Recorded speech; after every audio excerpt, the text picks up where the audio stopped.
साथ में ही कास्टिंग करनी होती है, इसीलिए हमें फुटिंग के साथ साथ हमें कॉलम का भी बीबीएस निकालना रहता है जब हम फुटिंग के लिए निकाल रहे होते हैं। तो बहुत इजी तरीके से मैं आपको बताने वाला हूँ बार बेंडिंग शेड्यूल निकालने का। ये बहुत ही कॉमन पॉइंट है जो हर जगह पूछी जाती है। कहीं भी आप इंटरव्यू में जाते हैं तो पूछा जाता है कि आपको बीबीएस बनाने आता है कि नहीं आता है, बार बेंडिंग शेड्यूल आता है कि नहीं आता है। तो बहुत इजी तरीका है, लेकिन जिसको नहीं पता रहता है, जो नहीं कभी किए रहते हैं, तो उनको उस टाइम समझ में नहीं आता है कि हम क्या करें। तो ये बहुत ही आसान तरीके से मैं आपको बताने वाला हूँ कि इसको हम बार बेंडिंग शेड्यूल हम किस तरीके से निकालेंगे फुटिंग एंड कॉलम का। ओके, तो अगर ये वीडियो आपको अच्छी लगेगी तो इसे लाइक करें, शेयर करें और सब्सक्राइब करके बेल आइकन के भी दबा दें, ताकि जब भी मैं कोई नई वीडियो अपलोड करूं तो मेरी वीडियो की नोटिफिकेशन आपको मिले और आप मेरी वीडियो को सबसे पहले देख सके। ओके, तो क्या होता है कि जो गिवन डाटा है वो मैं पहले से लिख चुका हूँ और ये मैंने लिखा है आरसीसी प्लान से। ओके, जो मैं आपको दिखा देता हूँ कि यहाँ पे मैंने एक फुटिंग लिया है इसमें से, ये वाली, जिसकी आरसीसी साइज है 2200 बाय 1600 की, और उसमें जो स्टील है यानी कि रेनफोर्समेंट दिया गया है वो शॉर्ट बार के लिए और लॉन्ग बार के लिए दोनों के लिए 10 mm का यूज किया गया है 100 सेंटर टू सेंटर डिस्टेंस पे। और इसकी जो फुटिंग की जो डेप्थ है वो है 650। ओके, और वो जो कॉलम है, कॉलम की साइज दी गई है 300 बाय 900 की, और उसमें जो वर्टिकल बार रहेगा वो है 4 बार 20 mm का और 8 बार 16 mm का। ये हमें यूज करना है। ओके, उसी तरीके से स्टीरप्स के लिए दिया गया है, कॉलम रिंग के लिए 8 mm का बार यूज करना है 150 सेंटर टू सेंटर डिस्टेंस पे। तो ये सारी चीज दी गई है, यही सब चीज को मैंने यहाँ पे ऑलरेडी लिख के रखा है। ओके, साइज ऑफ फुटिंग हो गई 2200 बाय 1600 की और उसकी डेप्थ हो गई 650 की, रेनफोर्समेंट दिया गया है मेन बार और डिस्ट्रीब्यूशन बार। अब इसी का क्लियर कवर दिया गया है 50 mm all around and 75 mm at bottom, यानी कि सिर्फ बॉटम में 75 mm का कवर रहेगा और चारों तरफ और ऊपर से भी 50 mm का कवरिंग रहेगी उसके अंदर। ओके, साइज ऑफ कॉलम लिखा है मैंने यहाँ पे 300 बाय 900 की है कॉलम, और इसका जो रेनफोर्समेंट दिया गया है उसमें 4 बार यूज करना है 20 mm का और 8 बार यूज करना है 16 mm का। उसके लिए क्लियर कवर दिया है 50 mm ऑल अराउंड, यानी चारों तरफ से 50 mm का कवरिंग रहेगा इसमें। और फिर स्टीरप्स के लिए दिया गया था 8 mm का 150 सेंटर टू सेंटर डिस्टेंस पे। अब क्या होता है कि इसमें फेस बार भी प्रोवाइड करना रहता है कि जब हम उसको फुटिंग का एल मार के खड़ा करते हैं तो वो गिर जाता है बार बार, उसके लिए हमें फेस बार डालना पड़ता है, तो वो है फेस बार 8 mm का यूज करना है। ओके, तो ये सारी चीज ये गिवन डेटा ही हुआ खाली। अब हम क्या करेंगे, बार बेंडिंग शेड्यूल निकालेंगे। डायरेक्टली हम इस टेबल में पुट करेंगे वैल्यूज को। तो टेबल में हमें क्या क्या लिखना रहता है वो मैं आपको बता देता हूँ कि सबसे पहले आपको टेबल इस तरीके से बनाना है, जिसमें सबसे पहला रहेगा डिस्क्रिप्शन, उसके बाद रहेगा डाया ऑफ बार, उसके बाद रहेगा नंबर ऑफ बार, उसके बाद रहेगा लेंथ मीटर में, उसके बाद उसका रहेगा वेट पर मीटर में स्टील का, और उसके बाद क्वांटिटी और टोटल क्वांटिटी। इस तरीके से हमको टेबल बनाना रहता है। तो ये हमने टेबल पहले से बना के रखे हैं। तो अब क्या करेंगे, हम डायरेक्टली वैल्यू निकालेंगे और इसमें पुट करेंगे और हम उसका बीबीएस बनाएंगे। तो सबसे पहले हमें निकालना है मेन बार के लिए, तो यहाँ पे हम लिख देंगे मेन बार डिस्क्रिप्शन में। ओके, अब क्या करना है, डाया ऑफ बार कितना यूज किया है मेन बार के लिए, तो यहाँ पे दिखाया गया मेन बार के लिए 10 mm का बार यूज किया गया है, तो यहाँ पे हम 10 लिख देंगे। ओके, अब हमें क्या करना है, नंबर ऑफ बार निकालना है। अब नंबर ऑफ बार कैसे निकालेंगे कि जैसे कि मैं आपको बता देता हूँ बना के यहाँ पे कि जो फुटिंग है हमारी, वो फुटिंग कुछ इस तरीके से रहने वाली है। ओके, ये 2200 बाय 1600 ऐसी कुछ फुटिंग है। तो हमें क्या करना है, ये जो शॉर्टर स्पैन पे प्रोवाइड करते हैं वो होता है मेन बार, और जो लॉन्गर स्पैन पे प्रोवाइड करते हैं वो होता है डिस्ट्रीब्यूशन बार। ओके, तो अभी हमें क्या करना है, हमें मेन बार निकालना है, यानी कि ये है मेन बार। तो हमें इसकी स्पेसिंग नंबर ऑफ बार निकालना है। नंबर ऑफ बार निकालने के लिए क्या करेंगे, हम ये वाले वैल्यू को कंसिडर करेंगे। ओके, तो कैसे करेंगे हम आपको बता देता हूं मैं। 2200 है इसकी पूरी लेंथ। ओके, उसकी जो क्लियर कवर दिया गया है 50 mm ऑल अराउंड, तो क्या करेंगे, -50 इधर से -50 इधर से, तो वो हो जाएगा 100 माइनस। ओके, अभी आंसर आ गया ये। अब क्या करेंगे, इसकी स्पेसिंग दी गई है 100 की, 100 सेंटर टू सेंटर डिस्टेंस में, तो उसको डिवाइड कर देंगे 100 से, आंसर आया 21 और उसमें हम +1 कर देंगे, तो ये हो जाएगा 22। +1 हम इसलिए कर रहे हैं क्योंकि हम 0 पॉइंट से शुरू करते हैं, इसलिए हम +1 करते हैं। अगर +1 आप नहीं करेंगे तो आपको एक बार कम पड़ जाएगा। तो यहाँ पे आ गया टोटल 22 बार। तो अभी हम यहाँ पे लिख देंगे नंबर ऑफ बार में 22। ओके, अभी हमें क्या करना है, लेंथ ऑफ बार निकालना है। इसके लिए अभी हमें लेंथ ऑफ बार निकालना है। ओके, अब लेंथ निकालने के लिए क्या करना पड़ेगा, ये जो 1600 mm है उसको हमने लिख लिए। अब क्या करेंगे, यहाँ पे कवरिंग माइनस करेंगे जो 50 mm का दिया गया हर तरफ से, तो यहाँ से 50 माइनस हो जाएगा, यहाँ से 50 माइनस हो जाएगा, यानी कि -100 कर देंगे। ये हो गया 1500 अभी। ओके, अब क्या करेंगे, इसका एल हमें ऊपर लेना है। तो एल कितना लेना है वो मैं आपको बता देता हूं कि इसकी जो फुटिंग की जो डेप्थ थी, फुटिंग की डेप्थ वो यहाँ पे दिया गया है 650। तो ये हो गया 650। अब इसमें क्या किया गया है कि बॉटम में बताया गया है कि 75 का कवरिंग है, यानी कि ये 75 हो गया और ऊपर से 50 mm का कवरिंग है। तो क्या हो जाएगा कि 650 में से 75 और 50 माइनस कर देंगे, यानी कि 650 माइनस 75 और माइनस 50। ओके, तो ये हो जाएगा 525 mm।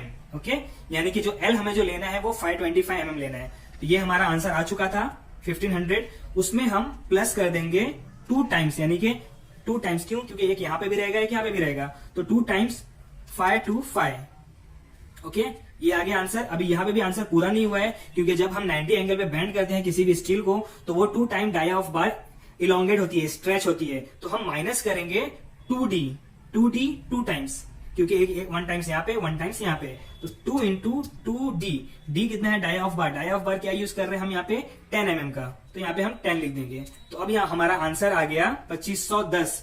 ये हमारी लेंथ निकल गई। ओके, तो अब हम लेंथ वाले में हम लिख देंगे, मीटर में लिखेंगे इसको, तो ये हो जाएगा 2.51। ये लेंथ निकल गया। अब वेट पर मीटर क्या होता है, 10 mm का याद है तो डायरेक्ट लिख सकते हैं, नहीं याद है तो आप निकाल भी सकते हैं इसको इस तरीके से कि इसका होता है डी स्क्वायर बाय 160 होता है, तो डी स्क्वायर यानी कि 10 का स्क्वायर डिवाइडेड बाय 162, तो ये आंसर आ गया 0.617 यानी कि 0.62। तो वेट पर मीटर हो गया 0.62। ये मेन बार हमने निकाल लिए। अब निकालेंगे हम डिस्ट्रीब्यूशन बार। डिस्ट्रीब्यूशन बार के लिए भी हमें 10 mm का बार यूज करना है, तो यहाँ पे 10 लिख देंगे। अब हमें नंबर ऑफ बार निकालना है कि डिस्ट्रीब्यूशन का नंबर ऑफ बार कितना निकलेगा। ओके, तो यहाँ पे आप देखेंगे कि ये है लॉन्गर स्पैन पे, ये है डिस्ट्रीब्यूशन बार। तो अब अगर हमें इसको नंबर ऑफ बार निकालना है तो हमें इस लेंथ को पकड़ना पड़ेगा। तो क्या हो जाएगा देख लेते हैं। 1600 लिख दिए सबसे पहले, उसके बाद हमें क्या करना पड़ेगा, माइनस करना पड़ेगा दोनों तरफ से कवरिंग जो 50-50 mm की है, तो माइनस 100 कर देते हैं। ये हो गया 1500। ओके, अब इसमें से हमें स्पेसिंग निकालनी है, तो स्पेसिंग क्या है, इसकी स्पेसिंग दिया गया है 100, तो इसको डिवाइड कर देंगे सिंपली 100 से, 15 आ गया और उसको प्लस 1 कर देंगे, तो ये हो जाएगा 16। तो यहाँ पे हम डायरेक्टली नंबर ऑफ बार में 16 लिख देंगे। अब क्या करना है, अभी हमें लेंथ निकालनी है कि लेंथ कितनी आएगी, किसकी, डिस्ट्रीब्यूशन बार की। अब लेंथ यहां से लेके यहां तक गया लॉन्गर स्पैन में, तो हम ये वाले वैल्यू को लेंगे लेंथ निकालने के लिए। तो जिस तरीके से हमने मेन बार की लेंथ निकाली थी उसी तरीके से हम डिस्ट्रीब्यूशन बार की भी लेंथ निकालेंगे। तो ये कैसा हो जाएगा कि हम 2200 लिख दिए डायरेक्टली, जो इसकी लेंथ दी गई है। ओके, उसमें से हम पहले माइनस कर देते हैं कवरिंग जो 50-50 जो 50-50 mm की है, तो वो हो जाएगी 100 mm। अब ये 2100 हो गया। ओके, अब क्या करेंगे, हमें L निकालना है कि L कितना रहेगा। जैसे कि मैंने आपको बताया था कि L हम क्या करेंगे, नीचे 75 mm का कवरिंग दिया गया है, ऊपर 50 कवरिंग दिया गया है और 650 की डेप्थ है फुटिंग की, तो हमें 525 मिला था। ओके, क्या होता है ना कि सबसे पहले हम मेन बार प्रोवाइड करते हैं। ओके, अब मेन बार के ऊपर हम रखेंगे डिस्ट्रीब्यूशन बार, तो मेन बार की जो डाया है वो हम इसमें माइनस कर देंगे। जब हम L जो बनाते हैं, L जो केज बनाते हैं, वो हमें एक लाइन में मिलेगा। इसीलिए क्या करेंगे, हम 525 में से 10 mm माइनस कर देंगे, 525 में से 10 mm माइनस कर देंगे।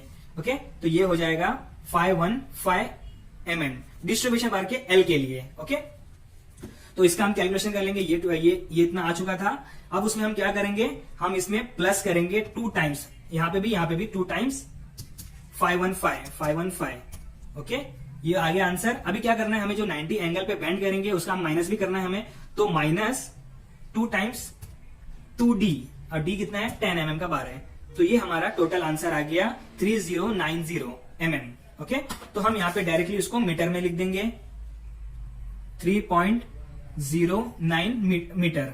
ओके, अब इसको क्या हो जाएगा, वेट पर मीटर 10 mm का 0.62। अब ये हो गया। अब हम क्या निकालेंगे, वर्टिकल बार निकालेंगे कॉलम का। फेस बार रह गया, फेस बार हम लास्ट में निकालेंगे 8 mm का, इसलिए एक साथ में लिख दूंगा उसको। तो पहले हम निकाल लेते हैं वर्टिकल बार। वर्टिकल 1 लिख देता हूं मैं इसको, और दूसरे को मैं वर्टिकल 2 लिख देता हूं। क्यों, क्योंकि यहाँ पे जो वर्टिकल बार दिया गया है वो 2 अलग अलग mm का बार है, यानी कि एक 20 mm का बार है, एक 16 mm का बार है, तो मैं दोनों को अलग अलग करके लिखता हूं ताकि अंडरस्टैंडिंग हो, अच्छी तरीके से समझ में आए। तो यहाँ पे डाया ऑफ बार है 20 mm वर्टिकल 1 के लिए, और डाया ऑफ बार है 16 mm वर्टिकल 2 के लिए। नंबर ऑफ बार दिया गया है इसका 4, और इसका नंबर ऑफ बार दिया गया है 8। अभी हमें क्या करना है, लेंथ निकालनी है। अब लेंथ को क्या कर सकते हैं, इसमें लेंथ हम कुछ कैलकुलेट नहीं कर सकते लेंथ का, क्योंकि हमें इसमें लेंथ का कुछ देखना नहीं रहता है। लेकिन मैं आपको बता देता हूँ कि आपको जो कॉलम, जो आपको वर्टिकल बार प्रोवाइड करनी है, वो आपको स्टैगर्ड जॉइंट देना है, यानी कि एक छोटा रहेगा एक बड़ा रहेगा, एक छोटा रहेगा एक बड़ा रहेगा। इस तरीके से आपको कॉलम के लिए स्ट्रेट बार प्रोवाइड करना है, छोटा बड़ा छोटा बड़ा। इसको हम बोलते हैं स्टैगर्ड जॉइंट। तो क्या करते हैं कि हम यहाँ पे ले लेते हैं 7 मीटर का, ओके, 7 मीटर का बार लेते हैं वर्टिकल बार। तो इसको हम ले लेंगे 7.5 मीटर का, तो 5.5 मीटर का डिफरेंस रहेगा दोनों में, ओके। तो 20 mm का वेट पर मीटर हो जाता है 2.469, यानी कि 2.47। तो यहाँ पे हम लिख देंगे 2.47। अब 16 mm का कितना है वेट पर मीटर देख लेते हैं, 1.58। यहाँ पे लिख देंगे 1.58 वेट पर मीटर के लिए। अब ये वर्टिकल बार भी हो गया। अभी हमें क्या करना है, मास्टर रिंग निकालना है और बॉक्स रिंग निकालना है। तो इसका मैं आपको बता देता हूँ कि इसका कुछ इस तरीके से दिया हुआ है कॉलम के लिए, कि जैसे ये कॉलम की साइज हो गई, ओके। तो एक है मास्टर रिंग इसमें दिया गया है और 2 है बॉक्स रिंग, ओके, 2 है बॉक्स रिंग। तो इस तरीके से पहले हमें मास्टर रिंग निकालना है, फिर बॉक्स रिंग निकालना है, ओके। तो मास्टर रिंग कैसे निकालेंगे बता देता हूँ, मास्टर रिंग की लेंथ। तो मास्टर रिंग दिया हुआ है डाया ऑफ बार 8 mm का, ओके। अब क्या करना है, हमें नंबर ऑफ बार निकालना है मास्टर रिंग का। तो वो हम किस तरीके से निकालेंगे मैं आपको बताता हूँ कि हमने क्या किए कि 7 मीटर का ले लिए लेंथ, लेकिन क्या होता है कि हमारा जो प्लिंथ लेवल है वो 5 मीटर पे ही आ जा रहा है। तो हम 5 मीटर तक ही मास्टर रिंग को प्रोवाइड करेंगे। तो 5 मीटर के हिसाब से क्या हो जाएगा कि 5 मीटर यानी कि 5000 mm हो गया। उसको डिवाइड करेंगे, यहाँ पे 150 सेंटीमीटर डिस्टेंस दिया हुआ है, तो डिवाइड कर देंगे इसको हम 150 से। तो ये आ गया हमारा आंसर 33.33। तो यानी कि ये हो जाएगा 34। तो यहाँ पे हम 34 लिख देंगे, number of bar master ring का 34 हो गया, ओके। अभी हमें क्या करना है, इसकी लेंथ निकालनी है मास्टर रिंग की। तो मास्टर रिंग की हम लेंथ कैसे निकालेंगे वो मैं आपको बता देता हूं यहाँ पे, कि मास्टर रिंग होता है ऐसा, ओके। यानी कि यहाँ पे 90 एंगल पे बैंड होता है और यहाँ पे 135 एंगल पे बैंड होता है, ओके। अब मैं क्या बता देता हूँ आपको कि ये है कॉलम, उसकी साइज है 900 बाय 300 और यहाँ पे आपको कवरिंग दिया गया था कॉलम के लिए 50 mm का ऑल अराउंड, ओके। यानी कि 50 mm यहाँ पे, 50 mm यहाँ से, 50 mm यहाँ से, यहाँ से, यहाँ से। तो इसकी लेंथ हो जाएगी मास्टर रिंग की यहाँ से यहाँ तक की ये 800 हो जाएगी और यहाँ से यहाँ तक की लेंथ हो जाएगी इसकी 200। तो अब हम इसकी लेंथ कैसे निकालेंगे बता देता हूं मैं, 2 टाइम्स ऑफ 800 प्लस 200, ये हो गया। अब क्या करेंगे, ये इसको भी हम प्लस करेंगे, तो प्लस हुक लेंथ, तो 2 into 10d लेते हैं हम हुक लेंथ के लिए, और d कितना है 8 mm का, तो ये हो गया, ओके। अब उसके बाद हमें माइनस करना होता है 3 टाइम्स 2d, d यानी कि डाया ऑफ बार 8 रहेगा। 2d किस लिए, यहाँ पे जो हम 90 डिग्री पे बेंड कर रहे हैं इसीलिए। और उसके बाद फिर माइनस करेंगे हम 2 टाइम्स, यानी कि 2 बार उसको हम बेंड कर रहे हैं 135 एंगल पे। जब 135 एंगल पे बेंड करते हैं तो हमें 3d माइनस करना पड़ता है, यानी 3 into डाया ऑफ बार। तो इसको जब हम कैलकुलेट करेंगे तो इसका आपको आंसर मिल जाएगा 2064 mm, यानी कि ये हो जाएगा 2.07 मीटर। तो ये हम सिंपली यहाँ पे लिख देंगे लेंथ में 2.07। अब 8 mm के बार का वेट पर मीटर होता है 0.4, ओके, ये हमने लिख दिए। अब हम निकालेंगे यहाँ पे बॉक्स रिंग। बॉक्स रिंग के लिए मैंने बताया कि यहाँ पे दिखाया गया है कि एक है मास्टर रिंग और 2 है बॉक्स रिंग। तो इसके लिए भी हमें 8 mm का बार यूज करना है सिरप्स के लिए। अब 2 बॉक्स रिंग है यानी कि 34 का डबल हो जाएगा, तो वो हो जाएगा 68 नंबर, और इसकी अभी हमें लेंथ निकालनी है, ओके। अब मैं आपको यहाँ पे बता देता हूं, ये है मास्टर रिंग, ये है बॉक्स रिंग। अब यहाँ पे क्या करेंगे कि इसकी लेंथ हम निकालेंगे। तो ये किसको कितने से डिवाइड करना पड़ेगा, 1 2 3 4 5, यानी कि हमें 5 से डिवाइड करना होगा। तो क्या हो जाएगा कि टोटल इसकी लेंथ थी 800 की, तो 800 डिवाइडेड बाय 5 कर देंगे हम, 800 डिवाइडेड बाय 5 कर देंगे हम, यानी कि ये 160 आ गया। यानी कि 160 mm पे हर एक बार वर्टिकल बार रहेगा 160 mm पे। लेकिन क्या होगा, यहां से यहां तक 160 mm आ गया, लेकिन इसका भी हाफ और इसका भी हाफ हमको पकड़ना रहेगा। तो 160 प्लस जो भी बार रहेगा यहाँ पे, जो 8 mm का बार, जो 16 mm का बार आ रहा है बीच में, तो हम उसमें 16 प्लस कर देंगे। तो जो मैं आपको बता देता हूं कि ये डब्बा रिंग कैसा बनेगा, बॉक्स रिंग, वो हो जाएगा यहाँ पे 160 प्लस 16, और ये तो आपको मालूम है ये यहाँ पे रहेगा 200। तो इस तरीके से हमें इसकी लेंथ निकालनी है बॉक्स रिंग की। तो इसके लिए भी सेम कैलकुलेशन है। लेंथ निकालने के लिए 2 टाइम्स 160 प्लस 16 प्लस 200, 2 टाइम्स यहाँ पे भी ये हो गया, प्लस हुक लेंथ लेंगे 2 इंटू 10D, वो 8 है, माइनस करेंगे 3 टाइम्स 2 इंटू 8 और फिर माइनस करेंगे 2 टाइम्स 3 इंटू 8। तो जब हम इसको कैलकुलेट करेंगे तो हमें इसका आंसर मिल जाता है 816, यानी कि इसको मीटर में लिखेंगे तो ये हो जाएगा 0.82। तो हम इसको लेंथ में लिख देंगे 0.82, ओके। और इसका भी वेट पर मीटर होता है 0.4, ये हो गया। अब हमें निकालना है फेस बार, ओके, यानी कि जो भी वर्टिकल बार जो रहता है उसको पकड़ के रखता है वो होता है फेस बार। तो फेस बार भी 8 mm का बार हम यूज करेंगे और यहाँ पे नंबर ऑफ फेस बार हम 2 यूज करेंगे, ओके। यानी कि ये जो फुटिंग हो गया तो ये फुटिंग का बार रहेगा जो L मारा हुआ है और इसको हम 2 तरफ से इसको पकड़ के रखेंगे, उसको बोलेंगे फेस बार। तो हम यहाँ पे 2 यूज करेंगे। अब इसकी हमें लेंथ निकालनी है फेस बार की। तो फेस बार की लेंथ हम किस तरीके से निकालेंगे वो मैं आपको बता देता हूं। जैसे कि आपको पता है कि ये है फुटिंग की लेंथ है 2200 बाय 1600। तो क्या करेंगे, हमें पूरा पेरीफेरी में घुमाना है। तो इसकी लेंथ कैसे हो जाएगी फेस बार की, मैं आपको बता देता हूं। फेस बार क्या करेंगे, 2 टाइम्स ये इसमें से क्लियर का माइनस कर देंगे तो ये 2100 हो जाएगा, प्लस इसमें से क्लियर का माइनस कर देंगे तो ये 1500 हो जाएगा, ओके। माइनस करेंगे 4 टाइम, यानी कि 4 टाइम हम उसको बैंड करने वाले तो 4 टाइम 2D, यानी कि 4 time 2 into dia of bar 8 use कर रहे हैं। तो जब हम इसको कैलकुलेट करेंगे तो हमें आंसर मिल जाएगा इसका 7136 mm, ओके। तो जब हम इसको मीटर में कन्वर्ट करेंगे तो ये हो जाएगा 7.14 मीटर। अब ये लेंथ को हम इस टेबल में लिख देंगे। इसकी जो लेंथ आई है 7.14 मीटर। डायमीटर ऑफ बार इसका 8 है तो इसका वेट पर मीटर हो जाएगा इसका भी 0.4, ओके। तो अब हमारा ये बार बेंडिंग शेड्यूल तैयार हो गया है। अब क्या करेंगे, हम सिंपली क्वांटिटी निकालेंगे और उसके बाद टोटल क्वांटिटी निकालेंगे। इसको कैसा निकालना है ये मैं आपको बताता हूं कि आपको चारों को मल्टीप्लाई नहीं करना है, डाया ऑफ बार को छोड़ देना है, number of bar, length of बार और वेट पर मीटर निकालेंगे तो हमें इसका डायरेक्टली क्वांटिटी मिल जाएगा केजी में। तो कैसे करना है वो देख लेते हैं यहाँ पे, ओके। नंबर्स ऑफ बार से शुरू करेंगे, यानी 22 इंटू 2.51 इंटू 0.62, तो ये हो जाएगा 34.23, ओके, यानी कि 24 हो जाएगा।